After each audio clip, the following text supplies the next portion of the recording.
Hey, this is Latte, and today we are going to talk about BattleMaster, aka Wardancer in PvP. A short disclaimer before this kind of guide begins. I've only played BattleMaster for about 4 months, and I don't climb particularly high on it. So you may be better off picking a guide from one of the more experienced players when one is available. It's just at the moment there is none available, so I figured I would take some time out to make one. As a result, mileage and perspective may vary. So, what is the Battlemaster's role in PvP? We are a fighter monk type class, and we are predominantly a kind of engaged pseudo support. So we don't really have a lot of the damage that like traditional carries in this game may have. So for example, we're not going to produce the kind of damage a berserker might, or we don't even produce the kind of damage a lance master might, which is also a fighter. We don't produce the kind of damage an infighter will if they have enough freedom, even though infighter is a god-awful class at the moment. But what makes us useful in the mode is a lot of the support archetypes we are able to bring with us. We are able to set up fights and engages by using our wind kick and our stun punch. We also bring a really strong group buff to the table, and as it stands in PvP right now, buffs are everything. If your class brings a buff, it's usually at least moderately good on that basis. It doesn't even matter how bad the rest of the kit is at that point, you have utility, and it automatically will make you better than some classes. For example, the reason why Infighter is not seen as so good is a lot of the way the kit works, and as well as the fact they don't really bring anything to the team. Whereas Battlemaster can bring a 20% group mitigation buff, and it can also buff damage.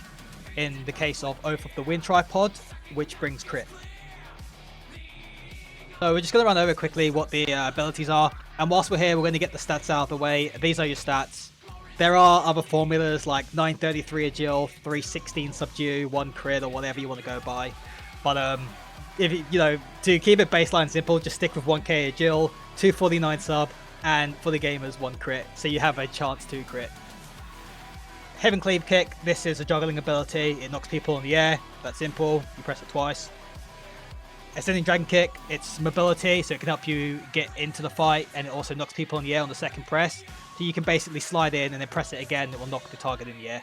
This also knocks the target in the air, but also is one of your main damage nukes, does a lot of damage. Hence why you take the last 2 tripods listed here that we'll get round to. This is a mobility spell. It just helps you engage onto a target or close a gap, whatever you want to call it. It also has a soft stagger built into it, so you have time to press like Heaven Cleave Kick afterwards or Wind Kick and start your juggle. This is a build up onto your juggle, or if this is what you have available, this will start your juggle. It does a lot of damage. This is a really cool ability, and in my opinion it's one of the best abilities in the Battlemaster kit.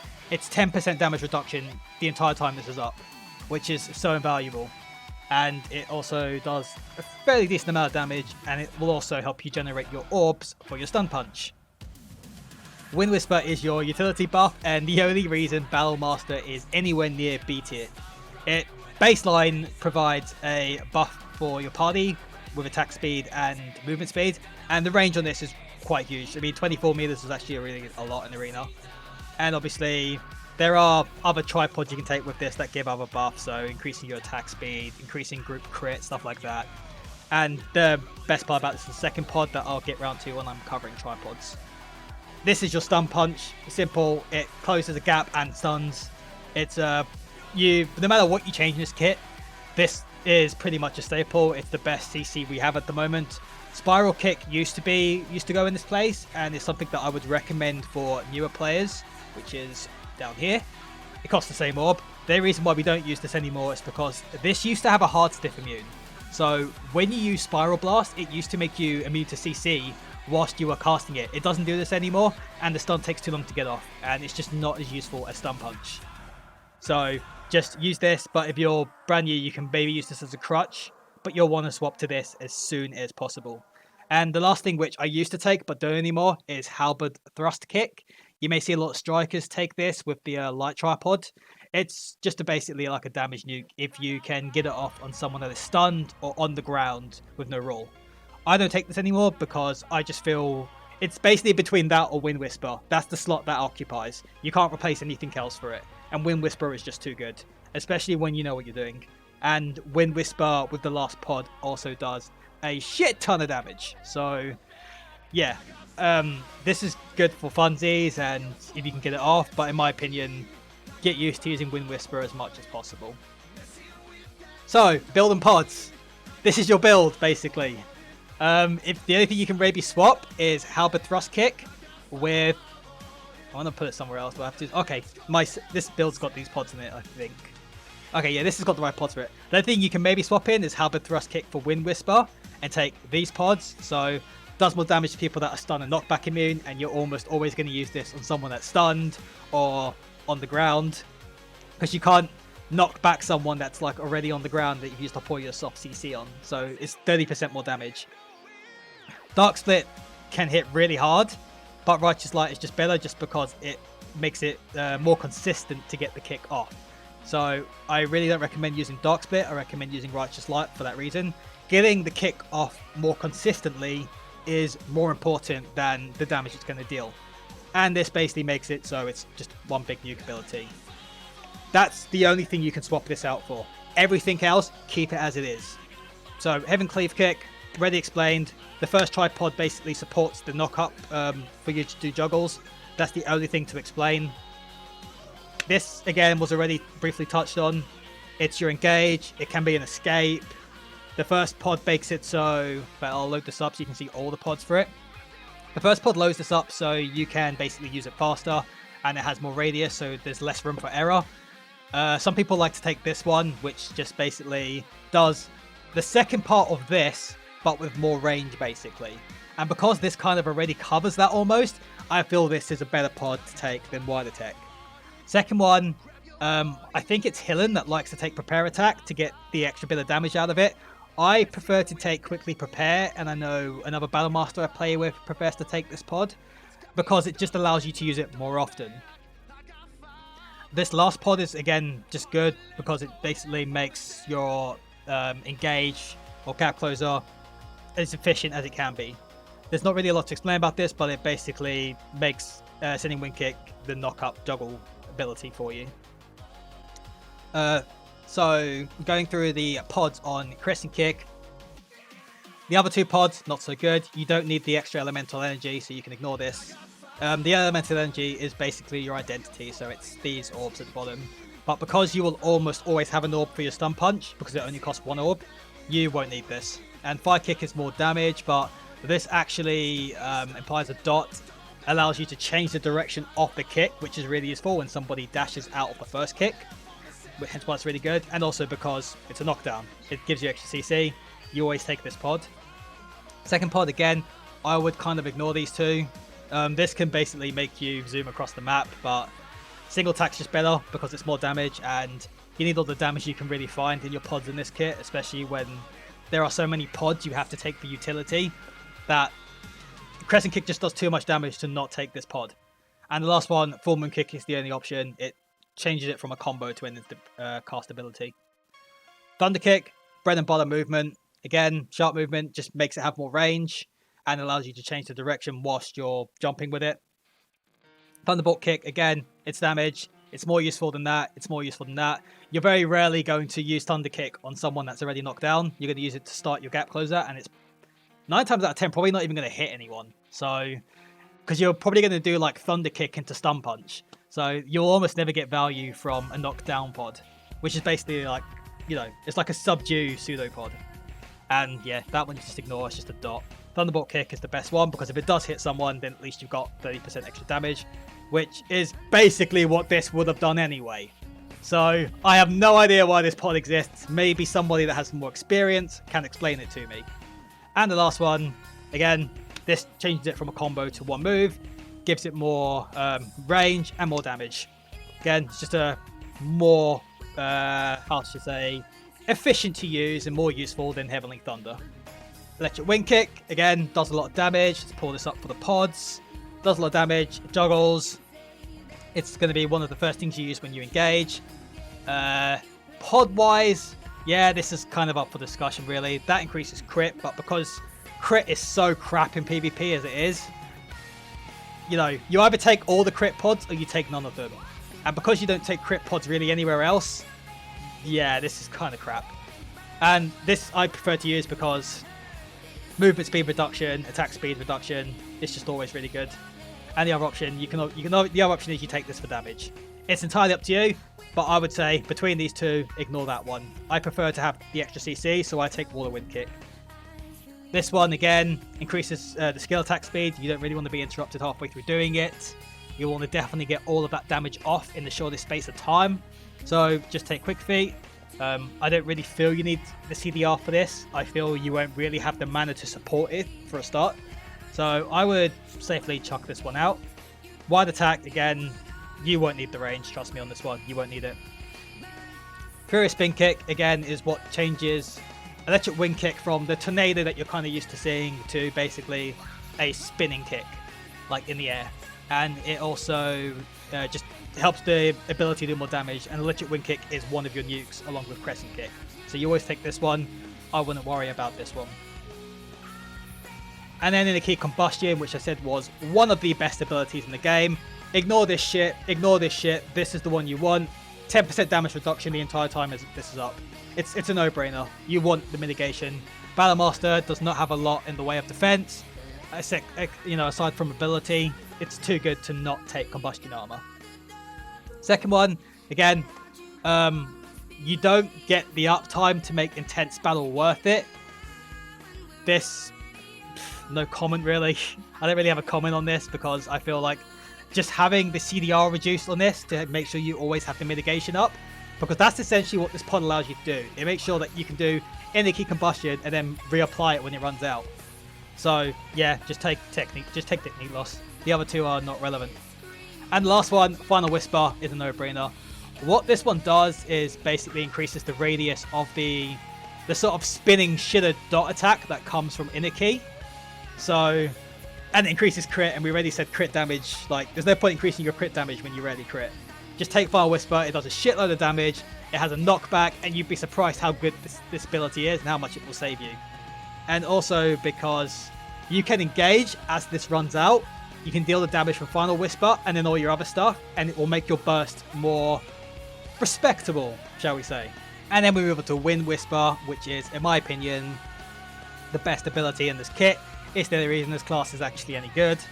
And I almost want to go far enough to say not taking this is inting, because you can swap this for Dragon Halberd Kick. But if you have utility for a party, you should take it.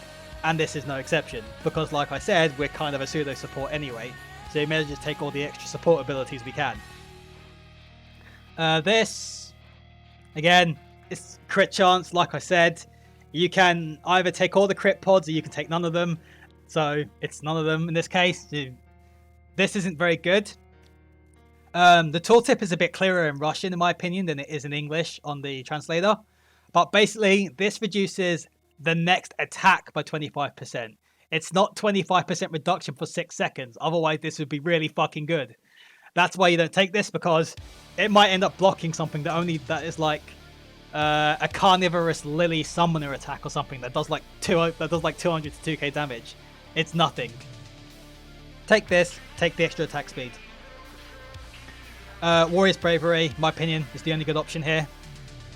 Purely because it's 20% damage reduction to your party for 6 seconds.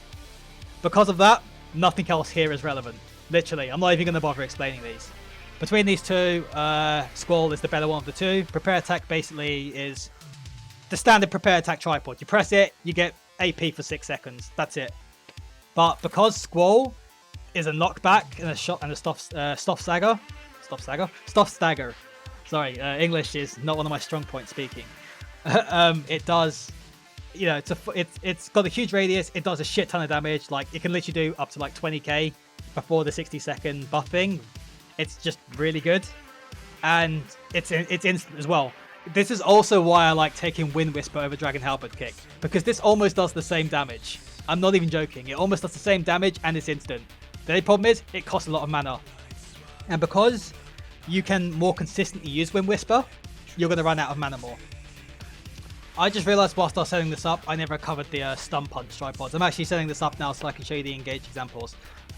This is your stun punch, so I will summarize this pretty quickly. Wide attack basically means you will have more chance to hit 2 people if you stun punch the 2 people in this pod. That's why I like taking it. I don't feel the any of these 2 are really worth taking. Again, this is a crit pod, so you ignore it. That's just extra damage, but you don't use stun punch for damage. So you use this, so it basically provides more of a cushion to basically fuck this ability up. Out of this one, you take Strong Thunder, which basically turns Lightning Fist into a dash, and that's it's because it's so core to how Stun Punch works. I'm not even going to explain the other 2, because it basically turns what is normally like a little orb throwing ability into a Stun Punch. You just take this, and it turns it to a 4-yard dash. Paralyze again. This basically does what Powerful Lightning does. So again, there's a lot of the way they've designed these pods that's really weird, because this kind of does what that does. And the reason why you don't take this one is because it stops Stun Punch stunning.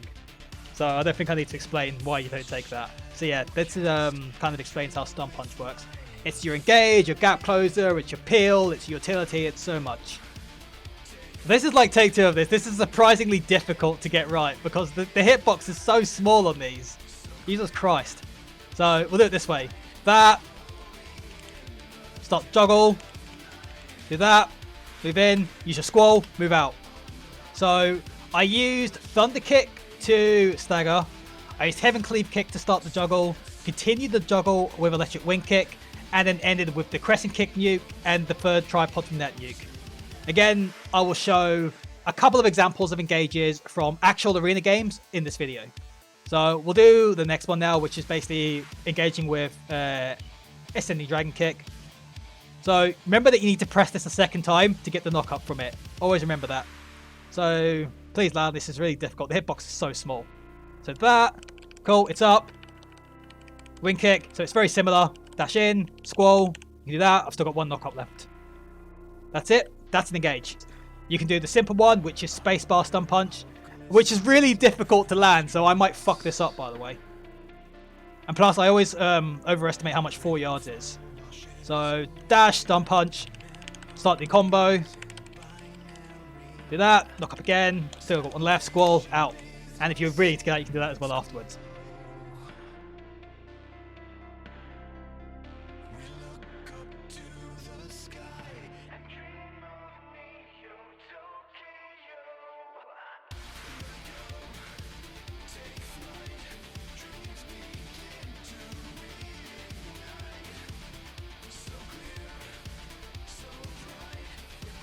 Assuming that I didn't fuck up the editing on this, there should be some clips before this part where it's basically showing you a few of me playing in arena. But other than that, that is kind of everything you need to know. I tried to keep this as basic as possible, and in my opinion, it's still really fucking long. English spoken is not something I do incredibly often. My main spoken language is Italian. So if I said something too fast or you didn't understand it, please ask in the comments and I'll answer it for you. There's also some links in the description of places you may want to check out. I believe one of the links will be a link to Helen's Twitch, who in my opinion is the best BattleMaster player, period, in PvP. He's that fucking good. Other than that, there's a few smaller things that you'll learn when you're more advanced. I don't really want to teach them because it's going to take too long. But there's like some pseudo bugs in the game. So for example, these 2 actually have stagger super armors in them, like hard stagger super armors. But I'm not going to show you how to use them as such. There's links on how to do so in the description. But other than that, any questions, fire them below, or you can contact me on Discord, which is also in the description.